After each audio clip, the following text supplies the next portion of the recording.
So when I was younger, one of the things I always remember that my dad talked about was when we retire, we're going to do this. Like, I'm working hard now. He worked two jobs a lot of his life. And he just always said, when I retire, me and your mom, this is what we're going to do.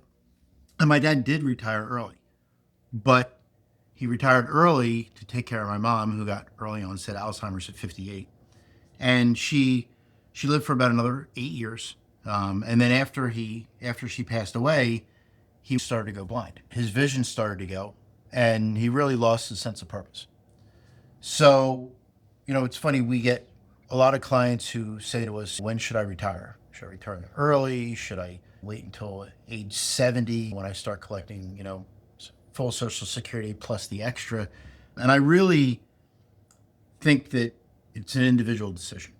A lot of people would like to wait till 65 when they can collect Medicare, so they don't have to worry about the insurance. But I think you really need to plan for a full, long, and expensive life, but you may not get there, right? So you may want to make sure that while you're young and healthy, you plan for a retirement that can encompass those early years as well as when you get older. My name is Aiden Boorstein. I'm here with my father, Steve Boorstein. We're both financial planners. And, I think we talked about this a little bit already. There is kind of a little bit of a sweet spot maybe for retiring early. Yep. What we've seen is somewhere between like 55 and 62, right? So it's a point in your life where you've still got energy, right? You still got your health. You've been able to accumulate, in a lot of cases, a significant amount of assets. And it doesn't mean fully retiring necessarily, but that's an age where your life is probably at a peak with all those different factors, kind of like the perfect combination of things. And so one of the things that we've started to talk to clients about is the idea of not delaying retirement past the point where you're no longer as healthy as you were, and basically trying to retire, or at least partially retire, during the years where you really can still do a lot of things and enjoy retirement kind of the maximum capacity. Obviously, health has increased significantly over time, and people who were 65 back in 1948 are different from people who are 65 now, and hopefully people are healthier at that age. But people have significantly prolonged their work years, right, and pushed back the actual time that they want to retire.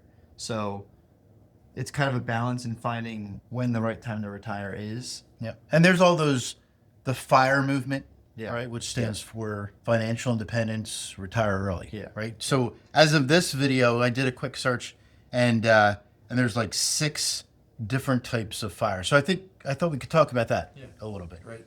So the first one is lean FIRE, which is really the kind of the frugal, the minimalist, right? Save as much as possible and then retire and live on as little as possible. Right, like $40,000 a year, Yeah, right, in yeah. today's dollars, which I think is tough.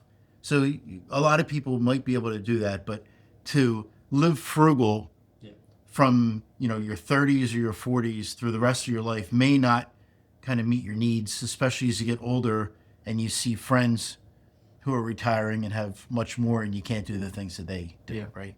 Then there's fat FIRE, right? So that's the luxury life FIRE, Yes. right? So High income earner. yep, might work a few more years than the lean FIRE, but maybe the combined incomes, they have 300, 400, 500,000, and they decide to save as much as they can, and then retire and live a lifestyle where maybe they're $100,000 plus. Yes. Right, and that's a little bit more, I think, digestible. Hard to do because you have to have the income coming in. Mm-hmm. And then the next one is the Barista FIRE. Barista FIRE, yeah. Right. And I actually find this one interesting. It's basically where you save up a lot for your retirement, you retire early, but you sort of work a part-time job through your retirement to support additional income needs. And I think that's a more reasonable one than the lean FIRE, in my opinion, because you're still working and you're still kind of getting out and socializing, which we'll talk about a little bit. So you've saved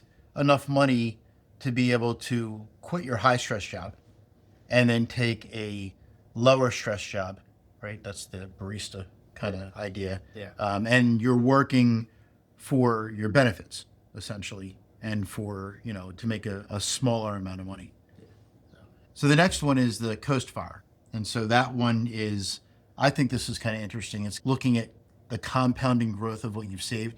So you work really hard to save a certain amount of money that compounded over time will reach your goals by retirement. Mm-hmm. So now you can take a less stress job, essentially, or a lower paying job, because you no longer have to worry about saving for retirement. The money that bolus of money that you've saved now will hopefully compound if invested correctly at 8% per year, or whatever your goal was. And the money that you're now earning each year doesn't get put towards retirement, because you spent those years kind of, just saving everything that you could, that initial amount of money. So that's interesting. So another one was, I think you like this one a little bit, which is the SoFi. SoFi, right? Yeah. So that's basically where you focus on your financial independence, but throughout your work journey, throughout the work years, you kind of take sabbaticals. You take time off, and maybe you move from one job to another, and you take a gap in between, some gap years where you're not really doing anything, and you're sort of like dabbling in retirement through your work years. I think it's pretty interesting because it's a different approach, and you don't hear about a lot of people doing it, but it's definitely something plausible. And I think it's something that could work for a lot of people. Yeah. And then the last one is Geo FIRE. So that's where you've saved all this money if you live in the United States, and then you retire to a country where essentially you can live much cheaper. I had a client who, like 25 or 26 years ago, when I first became a financial advisor, he was from India, had come to the United States, had an engineering firm, and that was his goal. And back then he said, if you have $100,000 in United States dollars for retirement, you could live really well in India when you retire. And so I don't think the conversion's exactly that now. Yeah. But that would be the idea of saving enough money that you live comfortably in another country when you retire. Yeah. So there's all these different versions of the FIRE movement, and not all, like, 'cause I think when you look online and you see people talk about the FIRE movement, it's very frugal. It's always the lean FIRE that seems to kind of go viral, where people are like, oh, I'll live in a van and I'll save as much money as possible and live very cheaply. And there's obviously different types of FIRE movement. Yeah. But one interesting thing that I saw was that there was an article that tracked 380 early retirees, and who they all followed the FIRE movement. Maybe it was a variation, but 81% returned to work within 4 years. So whether that's an issue of bad planning or kind of not realizing the effects of retiring early, we're going to get into a lot of these different reasons why you should or should not retire early. But I just thought that was interesting that a lot of people do end up returning to work once they retire early. That is interesting. Now, one of the kind of core principles, there's two core principles in most of the FIRE movements. One is that the amount you save should be about 25 times the amount that you want to live on yearly. So if you want $50,000, you need to save 1.25 million, right?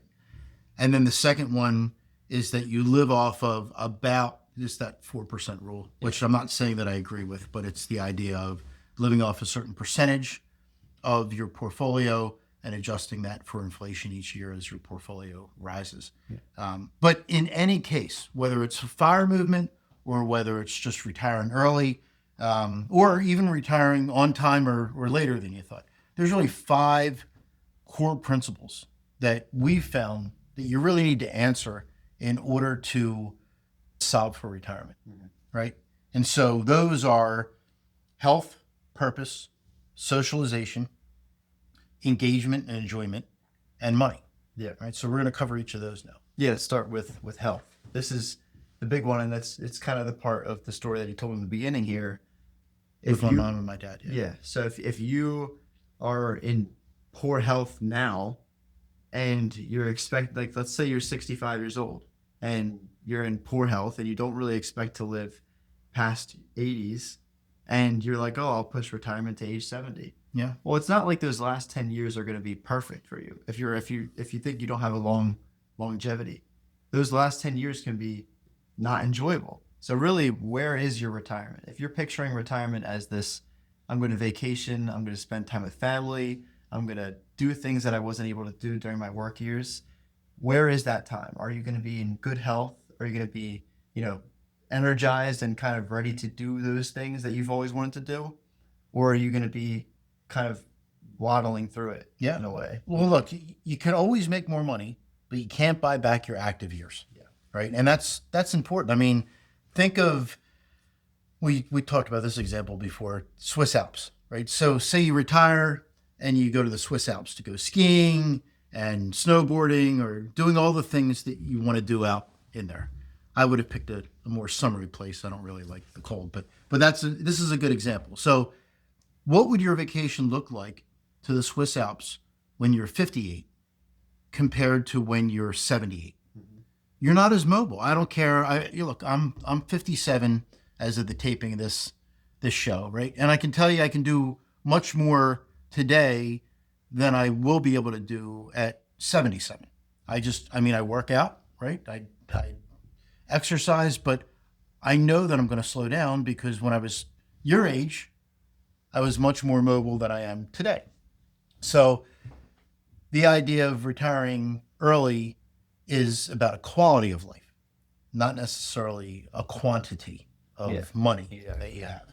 The other thing is, and we've both seen this with friends as well as clients, which is, I have a friend who's worked like a dog for decades and just entered into his 60s and is looking at retiring, and he'll be probably a multi-millionaire by the time he retires. And he's worked really hard and unfortunately probably missed a lot of things that his kids have done over the years, but sacrificed, right? And said, when we retire, we're going to do all these things. We just had 2 knee replacements.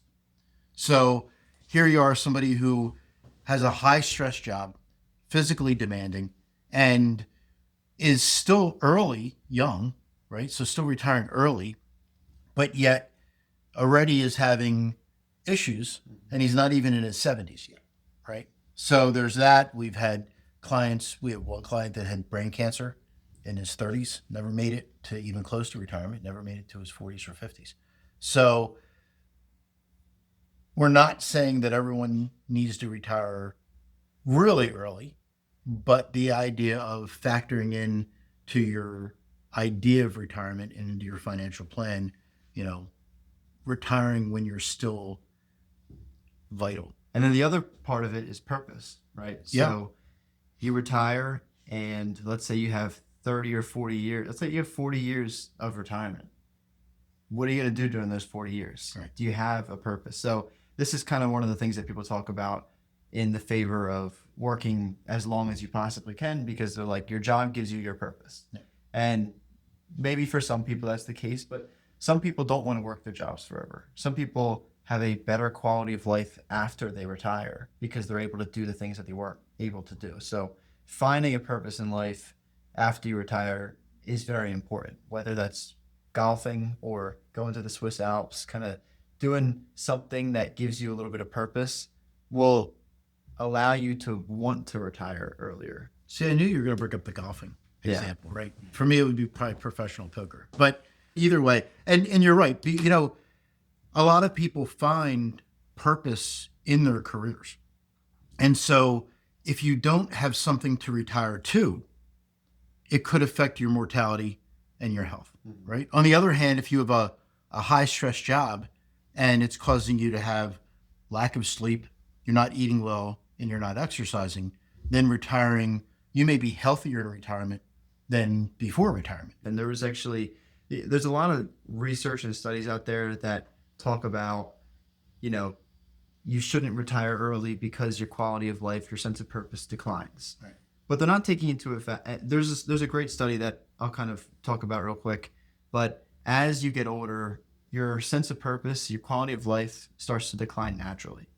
There was a study that used long-term data from Health and Retirement Study, a nationally represented survey, and it followed tens of thousands of people over a long period of time from when they were working to when they retired. In the end, they ended up cutting out a lot of these people based on health factors. They wanted to kind of get it down to a strict number of people who just went from quality of life as they were working to quality of life when they were retired. They ended up with about 8,000 individuals. And what they found was that, in fact, after they retire, the first 4 years, they have an increased sense of purpose in their life and not a decrease. So without the mental stress of working in those first 4 years after you retire, they're able to find more purpose of things that they can now do in life. That makes sense. Yeah. But the important thing, and the point you bring up is really vital, which is having a purpose is very important. Now, you can make the case either way while you're working. So you could say your purpose is to get the next title, right? Or maybe that's not a great purpose. Yeah. Maybe you should be thinking of things like spending more time with your family, but it's going to be individual for each person. The important thing, though, is to find something that motivates you to want to grow. Yeah, it motivates you to retire early, right? There should be something on the other side of retirement. Shouldn't be a scary thing that happens. It should be something that you're excited for because you can now do whatever that is, fill in the blank to what that could be. Which also brings into the idea of socialization. Exactly, yeah. So I mean, humans, we're social creatures, right? We thrive on being in a community. And it's hard for people who may have not done that their whole life and then they retire, and because they're not around their coworkers anymore, it's even more secluded because they're not doing things to kind of get out and socialize. The next thing would be enjoyment, right? Yeah. And that's a big one that I've seen time and time again with retirees. So when I work with someone who's getting close to retirement, usually about 6 months before retirement, we talk about what are you going to do on a daily basis after you retire? Yeah. Because going from 40, 50, or 60 hours a week for, a high earning individual who's really career oriented down to something where they're not working at all. Yep. It all goes back to that sense of purpose, right? So the last thing that we think, of course, needs to be solved for is money. Yeah. Right? So you want to make sure that you have enough money to do this. And that requires usually planning. Yeah. Right. So it doesn't necessarily mean collecting Social Security early, right? It doesn't necessarily mean tapping a lot of your assets early. But the question that you have to answer, I think, that gets down to really the crux of this is, do you want to be time rich or do you want to be money rich? Right? And if you want to be time rich, that skews you towards trying to retire early. Mm-hmm. And if you want to be money rich, then that, for a lot of people, skews them toward retiring later. So some people are probably thinking, if I retire early, how do I make sure that my plan actually works out? What are some of the planning opportunities to help my money last me through my retirement? Because now I retired early, I have more years that money has to last me now. Yeah. So we'll go over some of the planning opportunities, starting with the 401k. Yeah, so that strategy is like the secret weapon. Yeah. Right? So what is that? So a lot of people might not know this, but you can actually start to withdraw your money from your 401k when you're 55. Without penalty. Without penalty, but you have to be retired, obviously. Right. So and you still pay taxes. You pay taxes on it. It's all normal, just no penalty. So everyone, you typically think, I can't withdraw from my 401k until I'm 59 and a half and I'm retired. But let's say you retired at 55, you can start to withdraw with no early withdrawal penalty. Right. Now it has to be your current employer. Yeah. So it's not like you can tap your IRA or tap a previous 401k. Correct. Yeah. So it's just with workplace retirement plans and 401k.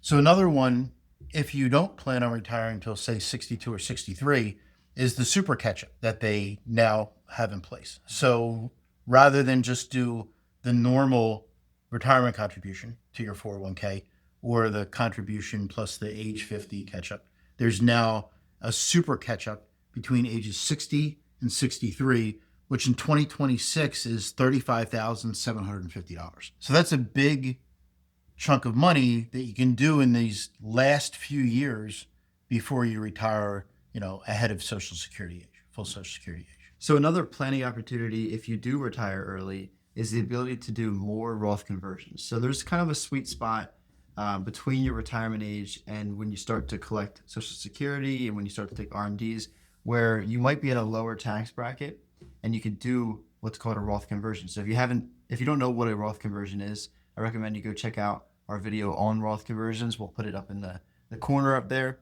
But the best times to do Roth conversions, if you're going to do them, would be when you're in lower tax brackets, because once you convert the funds from a traditional IRA to a Roth IRA, it pushes your tax bracket up slightly.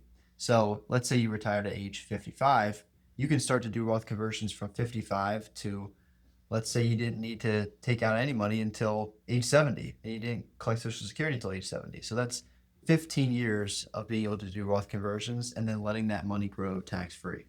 Yeah. Now, one of the things that prevents people from retiring early is worrying about healthcare benefits. So there's a couple strategies around that too.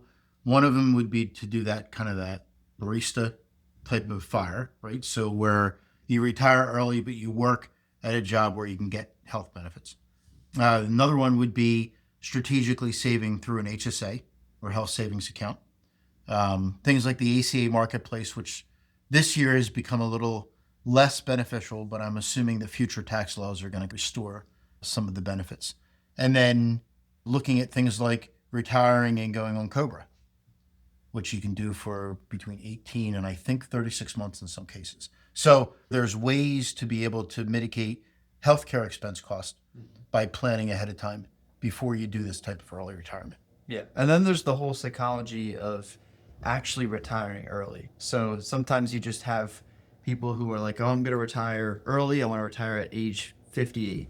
And then they get to age 58 and then they're like, oh, maybe just one more year. And then maybe they're at 59. They're like, oh, you know what, let me just get to age 60. And they keep pushing it back in hopes of building significantly more in their portfolio to have a better retirement. But, you know, this goes back to all those different points. The longer you push it off, the more potential that your retirement isn't as great as you might have wanted it to be. So, well, if you're 62 and you say, I'll wait one more year until 63, right? And because it's not like saying I'm 64, I'll wait till 65 with Medicare. Mm-hmm. So if you're retiring early, is that one more year going to provide that much more savings compared to the 100% of time that you wasted that year in not retiring? And that goes back to, do you want to be time rich or do you want to be money rich? Exactly. So the math is never perfect. And that's the point. So through a good plan, we're big on saying that you need some type of plan, whether you do it on your own or you do it through a financial planner. Having a plan gives you a way to gauge your success, right? Yeah, obviously you wouldn't want to retire early if you know you're going to run out of money in retirement. So you do want to create a plan. You want to stress test it. You want to see in what scenario is this money not going to last me in retirement? And what can I do to maximize my retirement without pushing my, working into my 70s? Yeah. If your goal is to retire early, your plan should be built around retiring early and what you can do to achieve that goal. But even with perfect planning, the numbers are never going to be perfect, right? Because life changes. So the idea is that if you're waiting that extra year and then that year comes and you're waiting the extra year and you're waiting for that perfect scenario, it's never going to materialize. Yeah. You're always going to worry about the D date, or the R date, I guess you should say, with retirement. Yeah. So that's important. And you're right. Stress testing the plan, looking at it from different scenarios of what if Social Security's cut, or what if inflation's higher than normal, or what if the stock market doesn't return the types of returns I'm expecting. Yeah. Factoring all that in ahead of time and knowing what your best case and worst case scenarios in leads or lends a lot towards the confidence of being able to do this type of strategy and retire early. So if we can sum it up, retirement isn't really about an age. It's about being able to retire when you have and while you still have a good quality of life, whether that's in your 50s, your 60s, your 70s, or beyond. So it's important to plan for that. And that a lot of that is based off of your career, how much you've saved, your health conditions, family longevity, all those different things. In the comments, let us know if you if you plan on retiring early, or if you did retire early, and if you did, how it went. So if you like this video, like and subscribe to our channel, and we'll see you in the next video.